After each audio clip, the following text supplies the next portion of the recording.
آپ نے چند شرائط پیش کیا، وہ شرائط ہم سب کے لیے ہے، پوری امت کے لیے ہے، قیامت تک کے لیے ہے۔ انصار مدینہ جب حضور صلی اللہ علیہ وسلم کے پاس آئے ہیں بیعت کے لیے، تو انہوں نے پوچھا علما نبایع یا رسول اللہ، اللہ کے رسول ہم آپ سے کس چیز پر بیعت کریں؟ یعنی آپ کا دامن تھامیں گے، آپ کو مدینہ منورہ آنے کی دعوت دیں گے تو ہم کو کیا کرنا پڑے گا؟ یہ معنی ہے بیعت کے۔ تو آپ نے چند شرائط پیش کیا، وہ شرائط ہم سب کے لیے ہے، پوری امت کے لیے ہے، قیامت تک کے لیے ہے۔ فرمایا تبایعونی علی السمع والطاعہ فی المنشۃ والمکرہ، فرمایا اس بات پر بیعت کرو کہ میری بات کو سنو گے اور مانو گے، جی چاہے تو اور نہ چاہے تو۔ اس لیے تو جی تو باولا ہوتا ہے، کبھی چاہتا ہے کہ نہیں چاہتا، تو جی چاہی پر نہیں چلو گے، میری بات کو سنو گے اور مانو گے، ہر حال میں اس پر بیعت کرو۔ والنفق فی العسر والیسر، دین کے لیے خرچ کرو گے، خوشی وسعت میں بھی اور تنگی میں بھی، دین کے لیے خرچ کرو گے وسعت میں بھی اور تنگی میں بھی، اس پر بیعت کرو۔ وعلی الامر بالمعروف والنہی عن المنکر، اس بات پر بیعت کرو کہ بھلائی کو دنیا میں پھیلانے کا کام کرو گے اور برائی کو مٹانے کا کام کرو گے، اس پر بیعت کرو۔ وعلی ان تقولوا فی اللہ حق لا تخافوا فی اللہ لومۃ لائم، حق بات حق طریقے سے دنیا میں کہو گے، کسی کی ملامت سے ڈرو گی نہیں کہ کون کیا کہے گا، کون کیا کرے گا، اس لیے کہ حق کے ساتھ اللہ کی تائید اور مدد ہوتی ہے، اس کو گھبرانے کی ضرورت نہیں۔ فرمایا حق بات حق طریقے سے کہو گے، اس پر بیعت کرو۔ وَعَلَىٰ أَن تَمْنَعُونِي كَمَا تَمْنَعُونَ أَنفُسَكُمْ وَأَوْلَادَكُمْ وَأَزْوَاجَكُمْ، اور جب میں تمہاری دعوت پر مدینہ منورہ آ جاؤں تو اس وقت میں پورا عالم تمہارے مقابلے پر کھڑا ہو جائے گا اور تمہارے شرفاء قتل کیے جائیں گے، تمہاری عورتیں بیوہ ہو جائے گی، تمہارے بچے یتیم ہو گئے، پوری دنیا تمہارے مقابلے پر آئے گی، تو میری حفاظت کے لیے وہ تمام وسائل اختیار کرو گے جن وسائل سے تم اپنی عورتوں اور بچوں کی حفاظت کرتے ہو۔ تو ایک صحابی نے فرمایا کہ اللہ کے رسول اگر یہ ہم صاف کر لیں تو ملے گا کیا؟ حالانکہ آپ کے علم میں یہ بات تھی کہ اس محنت کا انجام یہ ہے کہ بڑی بڑی حکومتیں زیر ہوگی، اسی لیے سراقہ کو آپ نے ہجرت کے موقع پر بے بسی میں یہ فرمایا کہ سراقہ تمہارا کیا حال ہوگا جب کسریٰ کے کنگن تمہارے ہاتھ میں ہوں گے۔ یا بشارہ صاحب کو معلوم ہے کہ محنت کا انجام کیا ہے۔ عدی بن حاتم سے کہا کہ کسریٰ ابن ہرمز فتح ہوگا، اس کے فتح کرنے والے تم بھی ہوں گے، اور لڑکی ثنا یمن سے مکہ مدینہ آئے گی، کوئی اس کی طرف آنکھ اٹھا کر کے دیکھنے والا نہیں ہوگا، اور یہ مدینہ جہاں تم کو بھوکے لوگ نظر آ رہے ہیں، کمزور نظر آ رہے ہیں، ایک دن اللہ ایسا آئے گا کہ اس میں کوئی بھی زکوٰۃ لینے والا نہیں ہوگا، سارے زکوٰۃ کے دینے والے ہوں گے۔ یہ آپ کے علم میں بات تھی، لیکن آپ نے امت کو ملک و مال کی بنیاد پر نہیں اٹھایا، آپ نے اس بنیاد پر اٹھایا کہ اگر تم یہ کام کر لو گے تو اللہ تمہیں جنت دے دیں گے۔ تو صحابہ نے انصار نے کہا کہ سستا سودا ہے، جنت ملتی ہے اور اس کے لیے سب کچھ کرنا پڑتا ہے، تو ہم اس کے لیے تیار ہیں۔ اس لیے کہ آپ اور سارے صحابہ جانتے تھے کہ جس کی آخرت بنے گی یقینی طور پر اس کی دنیا بنے گی، اس لیے کہ دنیا آخرت کا سایہ ہے، جس کی آخرت بننا شروع ہوگی اس کے بناؤ کے آثار دنیا میں حیات طیبہ کی شکل میں ظاہر ہوں گے، یہ پکی ٹکی قرآن کی باتیں ہیں۔ اور جس کی آخرت اجڑنا ہوگی، چاہے ملک کا مالک ہو، چاہے حکومت کا مالک ہو، چاہے کروڑ پتی ارب پتی ہو، چاہے بڑی بڑی انڈسٹری کا مالک ہو، لیکن جس کی آخرت اجڑے گی اللہ اس کی دنیا کو تنگ کر دیں گے، معیشت دنکا سے اس کو مبتلا کریں گے۔ قرآن میں معیشت دنکا کا لفظ استعمال کیا اللہ نے کہ اس کی زندگی کو مجار دیں گے، مال ہوگا، اسباب ہوں گے، لیکن راحت نہیں ہوگی، اس لیے کہ راحت اللہ کے خزانے سے آتی ہے، ملک و مال سے، چیزوں سے نہیں آتی ہے۔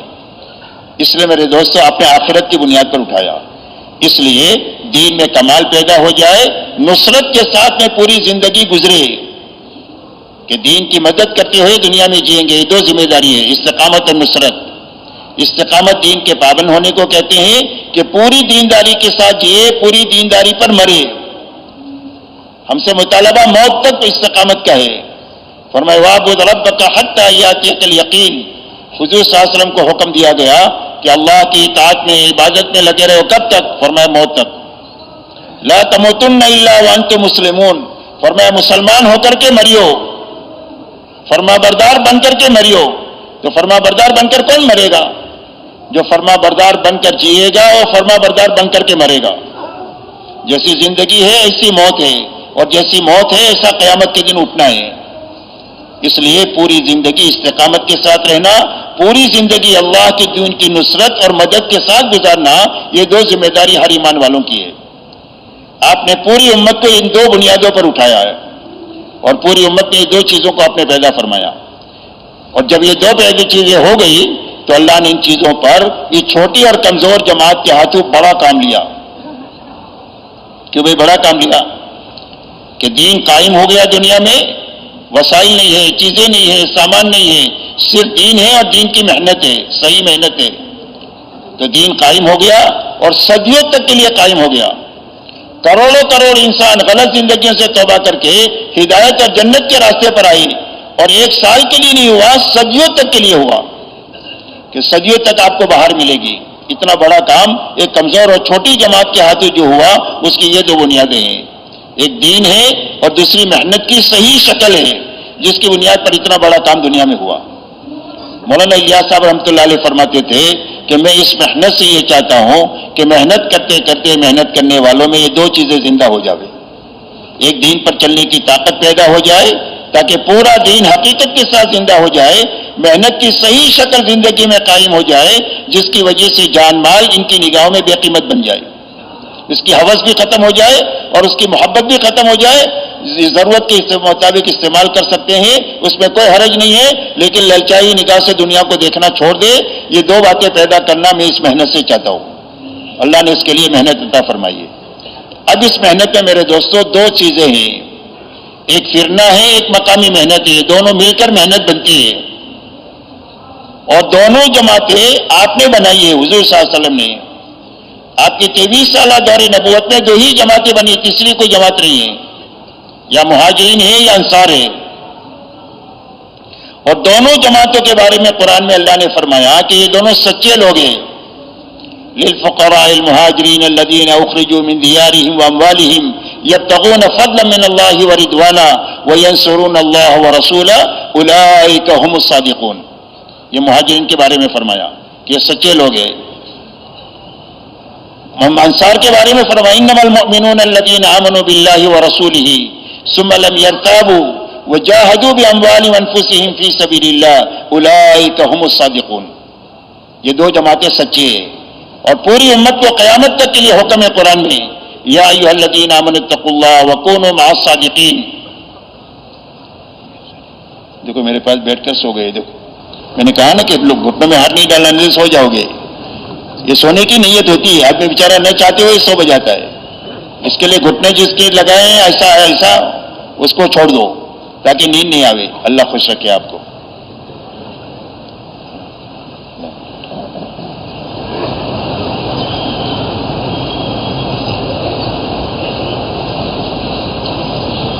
تو اللہ سارے ایمان والوں سے مخاطب ہے کہ اللہ سے ڈر کر زندگی گزارو، منمانی زندگی نہ گزارو، اور ان سچے لوگوں کے ساتھ رہو، یعنی مہاجر اور انصار کی چال چلو۔ مولانا الیاس صاحب رحمۃ اللہ علیہ فرماتے تھے کہ ایک آدمی نقل و حرکت میں بھی نہیں ہے اور ایک آدمی مقامی محنت میں بھی نہیں ہے، تو کیسا مسلمان ہے؟ مسلمان کے کرنے کے یہی دو کام ہیں، یا تو اللہ کے دین کی محنت کے لیے پھر رہا ہوگا، یا پھر کر آنے کے بعد گھر کاروبار کو دیکھتے ہوئے سنبھالتے ہوئے اللہ کے دین کا کام کرتا ہوگا۔ تیسرا کوئی کام ہی نہیں ہے مسلمان کا، اسی پر جینا ہے، اسی پر مرنا ہے۔ اور اللہ کی رضا مہاجر و انصار کے ساتھ ہے، ان کے پیچھے چلنے والوں کے ساتھ ہے۔ اسی لیے قرآن پاک میں اللہ فرماتے ہیں والسابقون الاولون من المہاجرین والانصار والذین اتبعوهم باحسان رضی اللہ عنہ ورضوا عنہ۔ فرمایا سابقین اولین مہاجر و انصار میں کے، اور جو ان کے پیچھے پیچھے اخلاص کے ساتھ میں چلے، فرمایا اللہ ان سے بھی راضی ہو گیا، پیچھے چلنے والوں سے بھی اللہ راضی ہو جائے گا۔ اس لیے ہماری محنت کی یہ دو بنیادیں ہیں، اور ان دونوں محنتوں سے ایک ہی چیز مقصود ہے کہ یہ دونوں محنت کرتے کرتے ہر ایک کی زندگی میں دین پر چلنے کی پوری پوری طاقت پیدا ہونی چاہیے، اور محنت کا صحیح رخ اس محنت سے زندہ ہونا چاہیے۔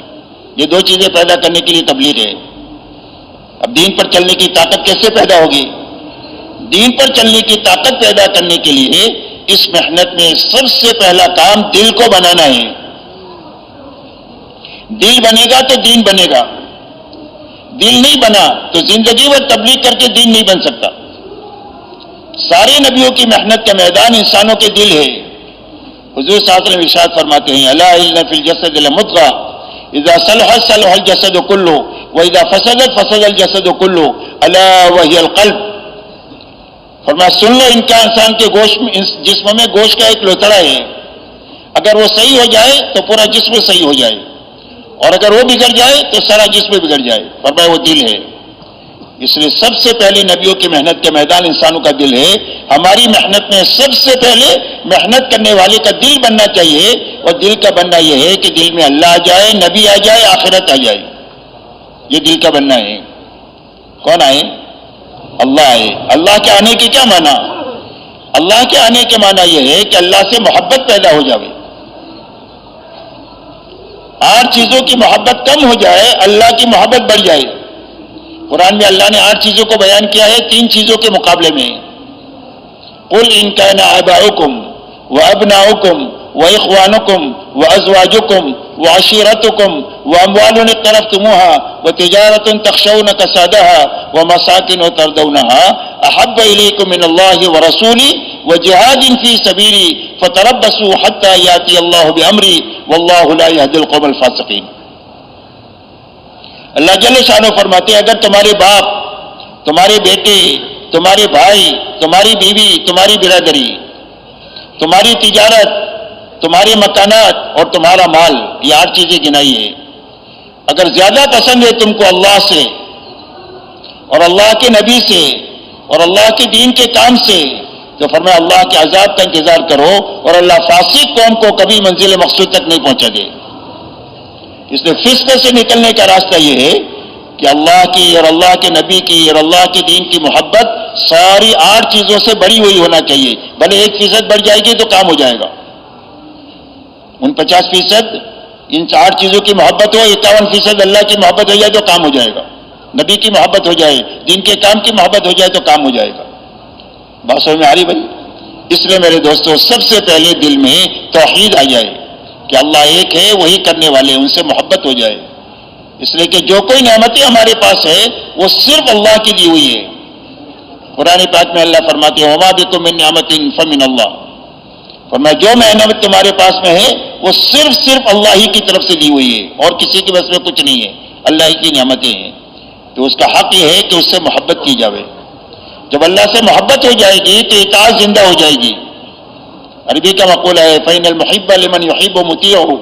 جس کو جس سے محبت ہو جاتی ہے آدمی اس کا فرما بردار بن جاتا ہے. تو اللہ سے محبت ہو جائے تاکہ اطاعت زندہ ہو جائے. دوسرا اللہ کی ناراضگی کا ڈر پیدا ہو جائے کہ کہیں محبوب ناراض نہ ہو جائے. جب ناراضگی کا ڈر پیدا ہو جائے گا تو آدمی حرام سے بچ جائے گا. حرام سے بچنے کی جو طاقت پیدا ہوگی وہ اللہ کے ڈر کی وجہ سے پیدا ہوگی کہ اللہ کی ناراضگی کا ڈر پیدا ہو گیا تو حرام سے بچ جائے گا کہ اللہ ناراض نہیں ہونا چاہیے. تیسری چیز دل میں اللہ کا یقین پیدا ہو جائے کہ زندگی کے بننے کی بنیاد صرف اللہ ہے. زندگی اللہ کے بنانے سے بنے گی، اللہ کے اجاڑنے سے اجڑے گی، تاکہ ہر حال میں حکم پورا کرنے کی طاقت جو ملے گی وہ یقین کی طاقت سے ملے گی، جس کو استقامت کہتے ہیں. اس لیے یہ 3 باتیں پیدا ہو جائے، محبت پیدا ہو جائے، ناراضگی کا ڈر پیدا ہو جائے، اللہ سے اللہ کا یقین پیدا ہو جائے کہ سب کو ناراض کر سکتے ہیں، اللہ کو ناراض نہیں کر سکتے. سب کو چھوڑ سکتے ہیں، اللہ کو نہیں چھوڑ سکتے. اتنا اللہ سے تعلق پیدا ہو جائے. تبلیغ کی محنت سب سے پہلے دل میں یہ بات پیدا کرنے کے لیے ہے، جس کے بغیر دین میں کمال نہیں آ سکتا ہے، حقیقت نہیں آ سکتی. دوسری بنیاد میرے دوستوں یہ ہے کہ ہمارے دلوں کا رخ اللہ کے حکموں کی طرف ہو جائے، کہ اللہ کے حکموں سے محبت ہو جائے، اللہ کے حکموں کی عظمت دل میں آ جائے، حکموں سے زندگی کے بننے کا یقین آ جائے کہ زندگی کس کی بنے گی، کہ جو حکم پورا کرے گا اس کی زندگی بن جائے گی. تو ہمارے دلوں کا رخ اللہ کے حکموں کی طرف ہو جائے کہ مال کے اقتدار کے بڑے بڑے نقشوں کو توڑ چھوڑ سکتے ہیں، اللہ کے حکم کو نہیں توڑ سکتے. اللہ بڑے اور اللہ کا حکم بڑا. کتابوں میں یہ آتا ہے کہ حضرت عثمان غنی رضی اللہ تعالیٰ عنہ کو جب باغیوں نے مدینہ منورہ میں گھیر لیا اور قتل کرنے کا ارادہ کیا تو ایک سوال کیا انہوں نے کہ اگر خلافت سے دستبردار ہو جاؤ تو ہم آپ کو شہید نہیں کریں گے، قتل نہیں کریں گے۔ تو حضرت عثمان نے یہ فرمایا کہ حضور صلی اللہ علیہ وسلم نے مجھ سے ایک بات فرمائی تھی کہ عثمان، اللہ تجھے ایک لباس پہنائیں گے، لوگ اس لباس کو اتارنے کی مانگ کریں گے تو اس کو اتارنا نہیں، اور وہ خلافت کا لباس ہے، تو میں شہید ہو سکتا ہوں لیکن حضور صلی اللہ علیہ وسلم کی بات کو توڑ چھوڑ نہیں سکتا۔